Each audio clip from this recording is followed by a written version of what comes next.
Plusieurs internautes ont constaté bizarrement, notamment que sur le site, à un moment donné sur le site de France 24, et même sur certains sites d'autres médias français, une information, alors qu'on n'était pas encore le 1er avril, jour traditionnel des mensonges dans la tradition occidentale, une information donnant Alassane Dramane Ouattara pour décéder a commencé à circuler.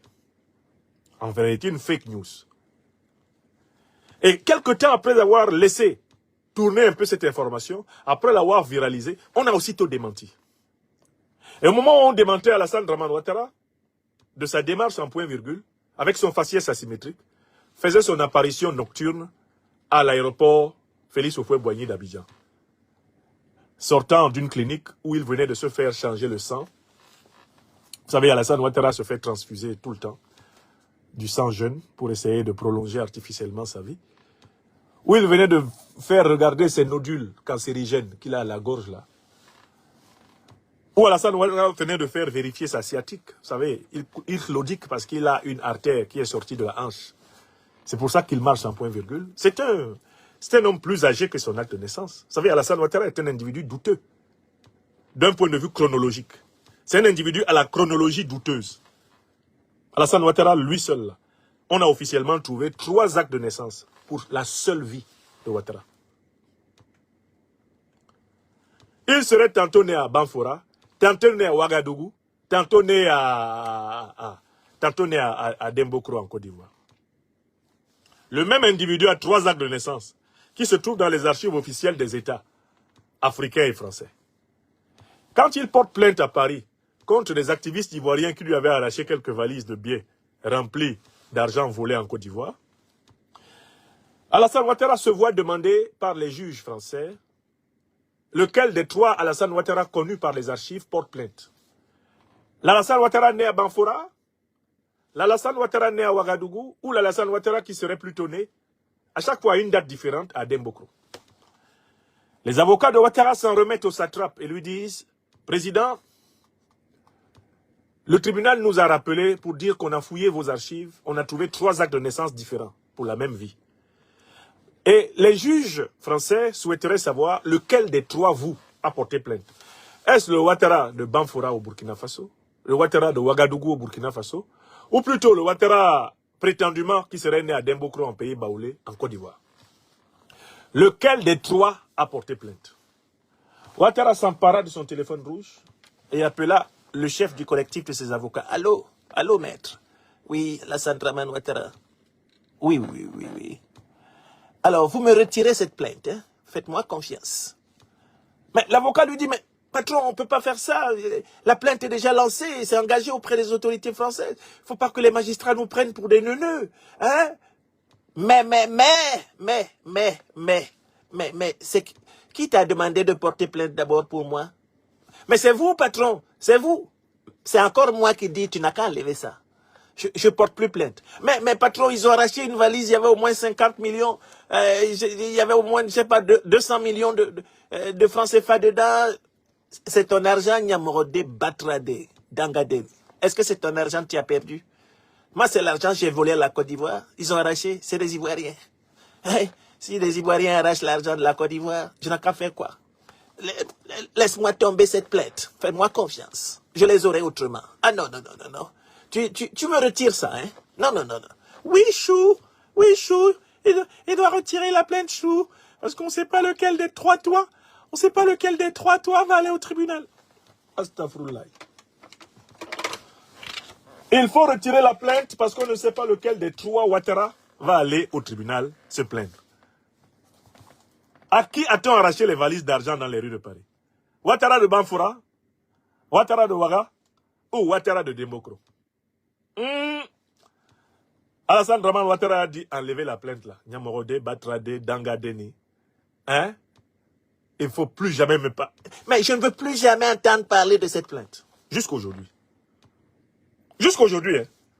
Donc, Alassane Ouattara est un individu chronologiquement douteux. C'est un objet anthropoïde difficilement datable. Mais comme il veut absolument faire un 4e mandat anticonstitutionnel, il a eu besoin de créer autour de sa personne l'événement d'une 4e naissance. Parce qu'on on connaît déjà ces 3 naissances-là. Hein? On est fatigué de ça. Il nous a fatigués avec ça. Plus personne ne le prend au sérieux. On sait que c'est un faux type. Tout le monde sait qu'Alassane Ouattara est un faux type. Même lui-même, il sait ça. Hein? Président Laurent Gbagbo. Qui est Alassane Ouattara? Qui est Alassane Ouattara? S'il vous plaît, Excellence, venez nous aider. Alassane Ouattara, qu'est-ce qu'il est? Qu'est-ce qu'il est, Alassane Dramane Ouattara? Quelle est sa définition élémentaire? Hein? Quelle est la définition élémentaire de ce monsieur Ouattara? Ouattara, qu'est-ce qu'il est? Le président Gbagbo est un excellent connaisseur de la bête. Et il a donné son portrait. Qui est monsieur Ouattara? Qui est monsieur Ouattara? Hein? C'est le président Gbagbo qui connaît ce monsieur. Alassane Ouattara est quoi? Attendez, on va trouver ça facilement. C'est quand même une vidéo facile à trouver. Président, qui est M. Ouattara? Pardon, parlez un peu. Éclairez-nous. Monte dans le final, notamment, Alassane Ouattara, par exemple, a dit que si vous êtes gagnant au premier tour, ce sera dû à la fraude. Mais Alassane Ouattara est un menteur. Voilà. Et je le répète pour vos auditeurs ouais. et pour vos téléspectateurs. Tout à fait, c'est important. Il ne faut pas que les gens fassent attention à son esbrouf. Voilà, merci président. C'est parce qu'il est menteur. Oui, oui. Qu'il n'a jamais réussi à arriver au pouvoir depuis 1993. Très bien. C'est un gros menteur. Alassane Ouattara est un mythomane. En fait, le mythomane, c'est celui qui ment et qui y croit. C'est-à-dire que Alassane Ouattara ment si naturellement que quand on le voit mentir, on se demande comment c'est possible que la vérité soit possible. Sa nature est tellement mensongère que finalement, avec lui, le mensonge est un dire vrai. Alassane Ouattara est authentique quand il ment. En fait, Alassane Ouattara, c'est l'un des rares hommes pour qui le seul jour qui existe dans l'année, c'est le 1er avril. Tous les jours sont le 1er avril. Alassane Ouattara dit des poissons d'avril du matin au soir.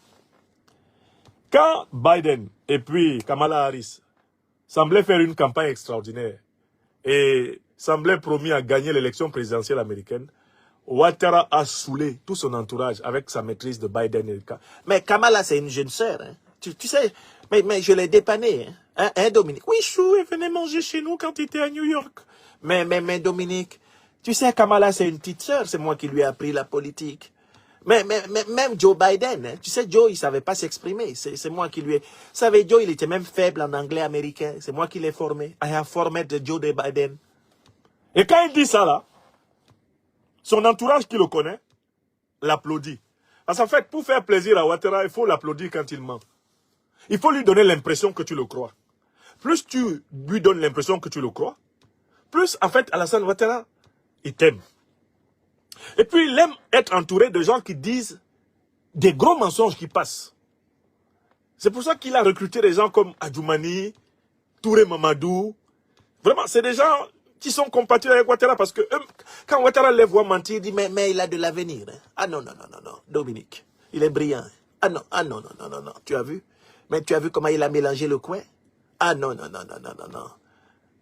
Alassane Ouattara, on gravit les échelons dans son système à proportion du degré d'amour du mensonge. Plus tu mens, plus tu lui plais. Plus tu le mens, plus il te trouve vrai. C'est-à-dire vraiment comme lui. Voilà l'homme. C'est pas une insulte, hein, c'est la description. Alors il a un problème. Comment créer le buzz autour de sa candidature inutile?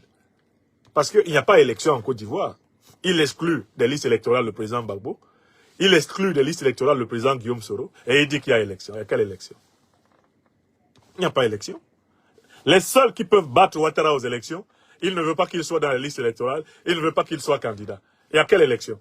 Alors, il veut créer un événement soporifique, artificiel autour de sa pseudo-candidature qui ne sert à rien. Puisque de toutes les façons, dans le schéma actuel, Ouattara n'a pas d'adversaire. Ne me dites pas que si Ouattara doit affronter KKB, affronter Blé Goudé par impossible, même Blé Goudé, il a exclu des listes. Imaginons que Ouattara veuille affronter même Tidiane Thiam. Mais Tidiane Thiam a déjà dit qu'Alassane Ouattara s'apprête à exercer un 4e mandat anticonstitutionnelle. Donc Tidjane Thiam a déjà accepté que Ouattara, selon leur plan de la France-Afrique, est le futur président. Lui, il veut juste que Ouattara le laisse être candidat. Après, il va le nommer Premier ministre. Ce sera le Graal pour Tidjane Thiam. Lui-même, il est dans la propagande de Ouattara. Il dit, ah, il s'apprête à faire un 4e mandat anticonstitutionnel. Quelqu'un n'a même pas encore dit qu'il est candidat. Toi, tu le vois déjà faire le mandat. Ça veut dire qu'en fait, toi, tu veux être Premier ministre. Tidjane Thiam. Tout le monde a compris ça. Hein? Bon, Alassane Ouattara veut quand même créer un buzz, comme on dit à Abidjan, autour de sa pseudo-candidature qui n'intéresse personne. Puisque c'est une candidature sans envergure. Une candidature sans enjeu. Et c'est une candidature d'un type qui n'a plus rien à montrer aux Ivoiriens. De toutes les façons, tout ce dont il était capable, on l'a vu. Bon. Monsieur a pris son téléphone et il a appelé un spécialiste de la situation, un spécialiste de la pourriture politique. Paul Biya. Allô? Allô, c'est Alassane. Allô? Allô? C'est Chantou. Ici, Mvomaka au Cameroun. À qui ai-je l'honneur? Mais, Chantou, ma fille, tu n'as pas reconnu la voix? Tu n'as pas reconnu la voix du satrape reptilien venu de Saint-Doux pour troubler la paix des Ivoiriens? C'est moi-même. Oh, papa Alassane, c'est toi-même qui es là. Et je sens que tu veux parler à ton grand frère bien-aimé et ton koukouma. Il vient même de se réveiller là. Il vient de manger le ndoba kabat avec un petit verre de matango. Je te le passe alors si tu as une question à lui poser. Mais, Chantou, comment tu sais que j'ai une question à lui poser? Je me prépare à entrer en campagne, mais il me faut un événement. Qu'est-ce que je peux faire pour donner l'impression d'être un homme neuf? Tu sais, avec mes 3 naissances, les Ivoiriens sont fatigués de moi. Mes 3 faux actes de naissance. Ils savent que je suis un faux type. Mais alors, il faut que j'organise une nouvelle résurrection. Hein, une magie. Mais il faut que. Mais pour ça, j'ai besoin des conseils du dictateur multiquarantenaire. Hein, l'autocrate de Yaoundé. Hein, le satrape. Le vieux grigou, comme l'appelle ce voyou de Franklin Nyamsi ou à Cameroun. Je te le passe. C'est le plus grand technicien dans l'affaire. La résurrection des fantômes. Ah, je te le passe. Ah, papa Paul. Ah, c'est ton petit frère Ouattara. Allô? Mais Ouattara, je t'ai souvent dit de ne pas appeler après minuit. Après tout, ma femme est encore un peu jeune. Je n'aime pas qu'on appelle à des heures tardives comme ça. Mais, grand frère, n'aie pas peur. Moi-même, tu sais, j'ai truqué mes actes de naissance. Hein. Tu me dépasses à peine de quelques mois. Je suis un petit vieux. Tu ne risques rien, grand frère. Je peux appeler même après minuit. Hein? On ne pense plus à ces choses-là. On a fini avec ça. Non, je t'appelle parce que vraiment, j'aimerais que tu me conseilles sur la meilleure manière d'entrer en campagne. Mais, Ouattara, combien de fois je t'ai donné des conseils sur la meilleure technique de durer au pouvoir? Mais tu sais, grand frère, là, il faut que la répétition est pédagogique. Fais-moi confiance. Fais-moi confiance. Il faut m'expliquer. C'est très simple. Comme tu as décidé de confisquer le pouvoir en Côte d'Ivoire, tu dois simuler ta mort. Pour donner l'impression que tu es un homme nouveau, tu dois sortir du tombeau. Comme Lazare dans la Bible, on doit dire Ouattara le chameau, lève-toi, sors de ce tombeau et marche. Donc c'est très simple. Tu passes un coup de fil à Marwan Ben Yamed, ce vendu de Jeune Afrique. Tu appelles Bois Bouvier et Perelman, les gens de la presse france-africaine. Tu leur dis de dire que tu es mort. Pendant qu'ils disent que tu es mort, je dois dire que tu sautes dans un avion en direction d'Abidjan. Et donc pendant que tout le monde est dans les mois, les gens en train de danser, ah il est mort, oh qu'est-ce que c'est bien, ah finalement Dieu nous a libérés, Tu sais, moi je connais ça. Les Camerounais ont déjà organisé des fêtes. Et il y a même de nouveaux enfants qui sont nés à cause de ma mort. Mais le fantôme est toujours revenu. Alors quand tu apparais à Abidjan, tu fais le plus large sourire. Tu te fends la poire. Et on filme ça pour mettre ça sur les réseaux sociaux. Pour dire, il est ressuscité le Seigneur. Il est ressuscité le Seigneur Ouattara. Bon, écoutez, vous les Africains là, je ne sais pas pourquoi vous aimez toujours qu'on vous explique parfois les choses avec humour. Quand on vous explique les choses avec humour comme ça, vous comprenez, non? C'est ce que Ouattara a fait hier.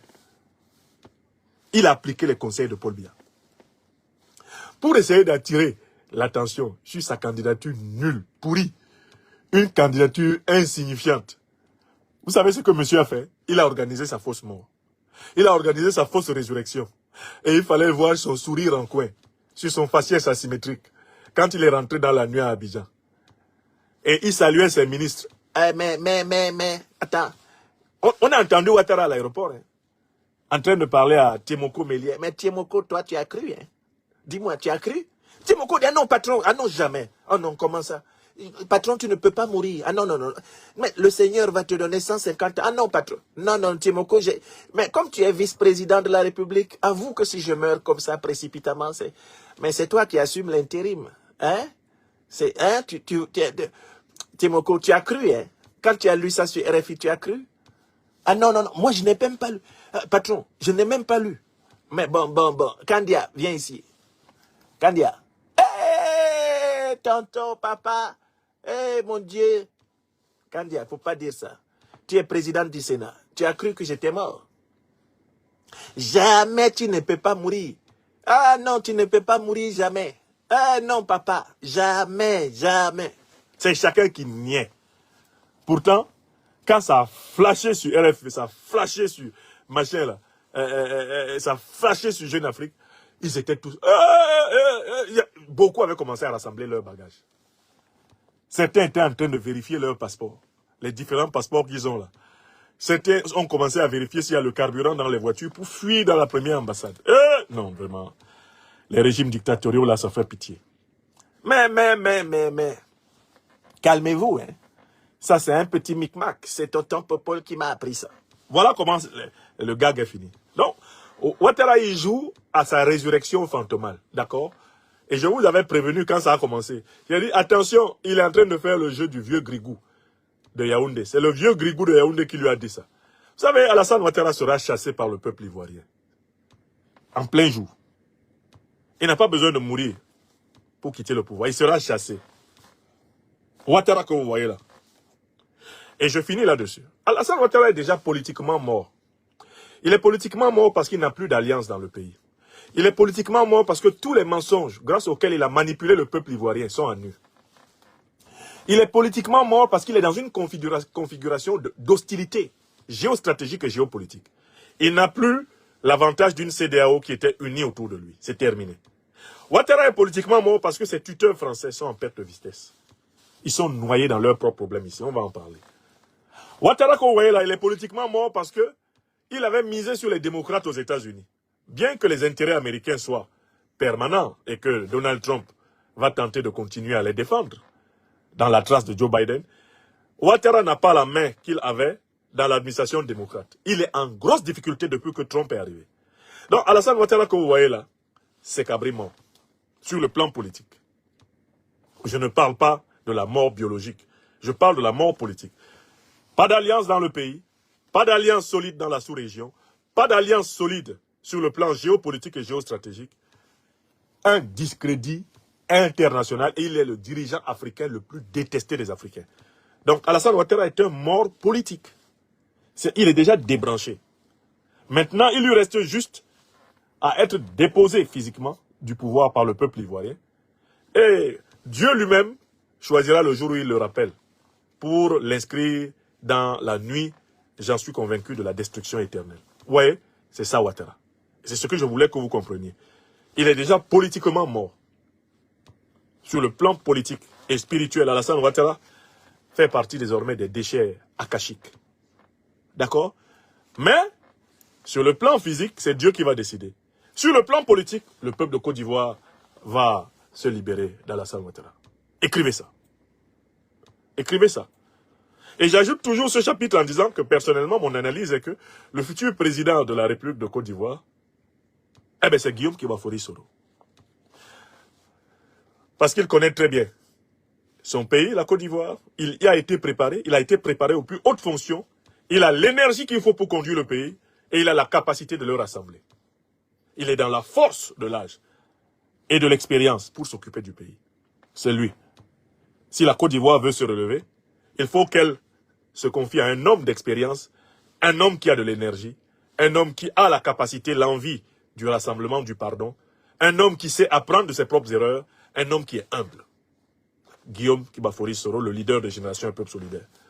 Bon, comme je suis son ami, comme je suis son conseiller, comme je suis membre du mouvement Génération Un Peuple Solidaire, vous pouvez dire que je suis subjectif. Ok.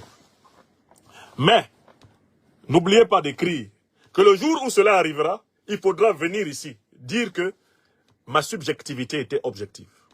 J'ai analysé la situation politique de la Côte d'Ivoire. Il n'y a pas un homme d'État qui soit mieux placé que lui pour s'occuper de la Côte d'Ivoire. Alors, il y a bien sûr un homme d'État qui a de l'expérience, qui a du coffre. C'est le président Laurent Gbagbo. Mais le président Laurent Gbagbo lui-même l'a dit. Il a déjà dit. Il a déjà accompli l'essentiel. Là, il est en train de préparer la transmission. Le premier jour qu'il a parlé, à son retour en Côte d'Ivoire, devant ses propres camarades du PPACI, c'est ce qu'il a dit. Et je pense que ce qu'il a dit là est vrai. Là, il mène un combat pour rendre la Côte d'Ivoire aux Ivoiriens. C'est ce que fait le président Gbagbo. Mais il ne mène plus un combat pour être président de la République. Il l'a déjà été.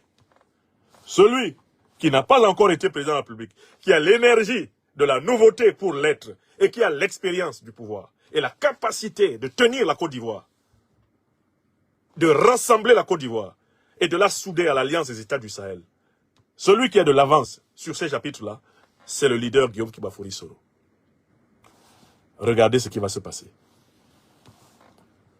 Vous avez le droit, pour l'instant, de douter de mes propos, mais ayez l'honnêteté, quand ceci s'accomplira, de revenir ici dire, un 1er avril, là on est déjà le 2 avril 2025, eh bien le professeur Nyamsi Ouakameroun ou Africa nous avait réitéré sa vision. N'oubliez pas de vous abonner et d'activer la cloche de notification pour rester informé de nos prochaines vidéos. Restez à l'écoute pour les développements passionnants à venir.